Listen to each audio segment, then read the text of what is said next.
Bab ke-23, peluh orang yang berjunub. Dan sesungguhnya orang Muslim itu tidak najis.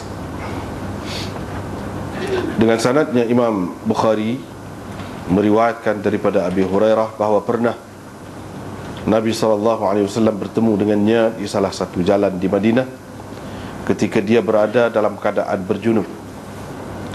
Kata Abu Hurairah, aku pun menyelinap keluar lalu pergi mandi. Setelah itu datang lagi. Maka Rasulullah SAW bertanya, kemana kamu tadi wahai Abu Hurairah? Jawab Abu Hurairah,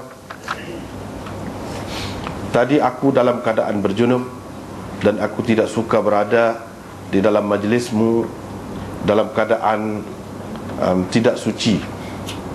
Mendengar jawapan Abu Hurairah itu, Nabi SAW terus bersabda, Subhanallah, sesungguhnya orang Muslim itu tidak najis.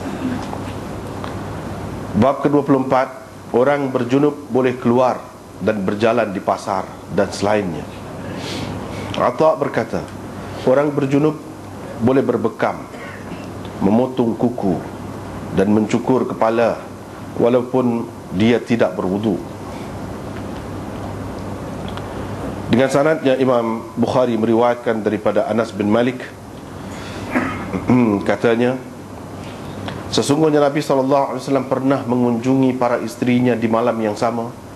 Pada ketika itu Nabi SAW mempunyai 9 orang isteri. Dengan sanadnya Imam Bukhari meriwayatkan daripada Abi Hurairah radhiyallahu anhu, katanya, pernah Rasulullah SAW bertemu denganku ketika aku dalam keadaan berjunub.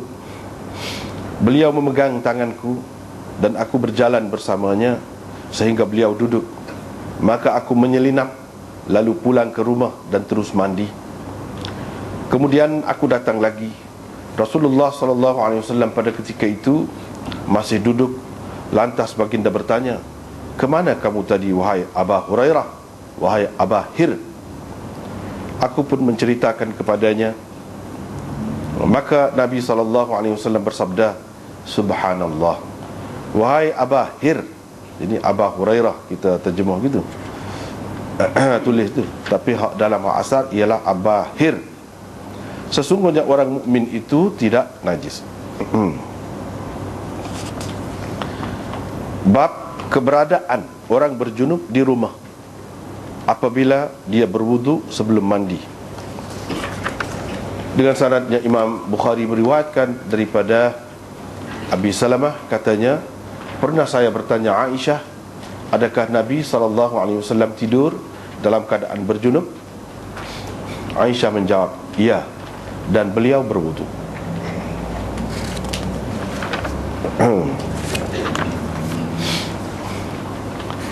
Ini masih lagi cerita orang berjunub, dan masih lagi kita dalam bab mandi, kitab mandi ni, mandi janabah. Imam Bukhari nak pergi jauh lagi, iaitu menceritakan tentang tubuh orang yang berjunub itu. Apa hukumnya apabila dia berjunub? Apa hukumnya? Adakah najis? Dan kalau najis, najis lagu mana? Kalau tidak najis, macam mana hukumnya? Seterusnya. Itu hak Imam Bukhari nak cerita di sini. Kalau kita perhati tajuk ni, hak mula-mula ni, peluh orang berjunub. Dan sesungguhnya orang Muslim itu tidak najis. Kalau kita perhati kepada hadis di bawah ni, dia buat marisa je, tak ada sebut tentang peluh. Kalau ada sebutnya orang Muslim itu tidak najis, tidak najis, ataupun tidak menjadi najis. Boleh juga tidak najis, tidak menjadi najis, boleh juga terjemah begitu. Ke mana-mana pun kalau kita tengok ni hadis ni, tak ada nampak cerita peluh tu. Peluh tu tak ada. Dan dia tidak sebut di sini hukum peluh tu. Dia cuma cerita dalam tajuk tu, sebab tajuk dia penting, peluh orang berjunub. Maksudnya apa hukumnya? Seseorang macam ni nak kata, tengok bahagian yang kedua, iaitu orang Muslim tidak najis atau tidak menjadi najis. Orang Muslim tu tubuh dia lah. Bila tubuh dia tidak najis, peluh dia, hak keluar daripada dia tidak najis lah, kecuali apa yang telah sabit menjadi najis ataupun sebagai najis, seperti yang keluar melalui salah satu daripada dua jalan itu, air kencing ke ataupun najis, kita kata tahi, itu najis lah. Kalau selain daripada tu, hak keluar daripada tubuh orang tu, orang Muslim tu, orang mukmin tu, najis ke tidak? Bila tidak najis, peluh dia tu pun dia nak cerita tidak najis lah. Lepas tu peluh bukan peluh saja yang keluar daripada dia, selain daripada air kencing, selain daripada hak jelas najis berdasarkan dalil yang lain, nas yang lain, banyak lagi hak keluar daripada dia. Air mata, air liur, hingus, banyaklah. Dia nak ceritanya semua sama lah. Kalau kita kata peluh tidak najis, maka yang lain-lain itu pun begitu juga hukumnya, tidak najis. Tidak najis itu apa sebab? Sebab punca dia tu tidak najis, asas dia tu tidak najis, iaitu tubuhnya tidak najis. Situlah cara Imam Bukhari buat tajuk ni.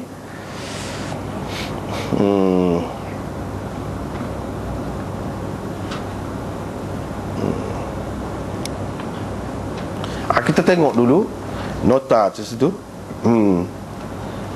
Apa di hak mana-mana tak ada tu, insya-Allah kalau boleh ada lah risalah ni molek.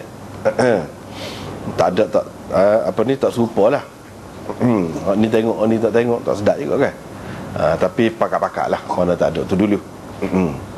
Cuba kita tengok tajuk ni, ada nota di situ 212.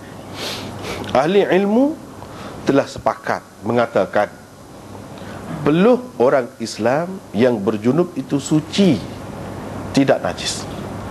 Ini sepakat. Peluh orang Islam yang berjunub suci, tidak najis. Demikian juga dengan peluh perempuan Islam yang berhaid. Walaupun bab haid tu akan datang ada suku, tetapi di sini dia banyak ada persamaan hukum orang berjunub dan orang yang berhaid. Orang berhaid pun lagu tu juga. Tetapi mereka berbeza pendapat tentang orang kafir dan peluhnya. Orang kafir itu sendiri dan peluhnya. Ibnu Hazm berpendapat peluh orang musyrikin najis. Golongan Zahiriyah selain Ibnu Hazm berpendapat tubuh orang kafir itu sendiri adalah najis. Demikian juga dengan peluhnya. Ini puak-puak Zahiriyah lah. Sementara pendapat Imam Bukhari, Abu Hanifah, Malik, Syafi'i dan jumhur ulama dari kalangan salaf dan khalaf, hak dulu dan hak kemudian pula, ialah tubuh orang kafir, begitu juga peluhnya tidak najis. Antara hujah jumhur ulama dalam perkara ini ialah orang Islam diharuskan berkahwin dengan perempuan dari ahli kitab. Dalam hubungan kelamin sebagai suami isteri sudah tentu akan ada yang berpeluh. Kalaulah peluh orang kafir itu najis, sudah tentu Allah dan Rasulnya awal-awal lagi mengharamkan orang Islam mengahwini ahli kitab. Tapi tidak, dia benarkan. Bila benar, maknanya tak ada pula sebut beza daripada orang Islam, orang perempuan Islam, tak ada, serupa aja. Mandi junub gitu je lah, serupa dengan perempuan Islam juga. Isteri kalau perempuan Islam serupa. Inilah, ini asas dia. Bagi orang yang mengatakan orang kafir, puak-puak Zahiriyah tadi, orang kafir itu najis,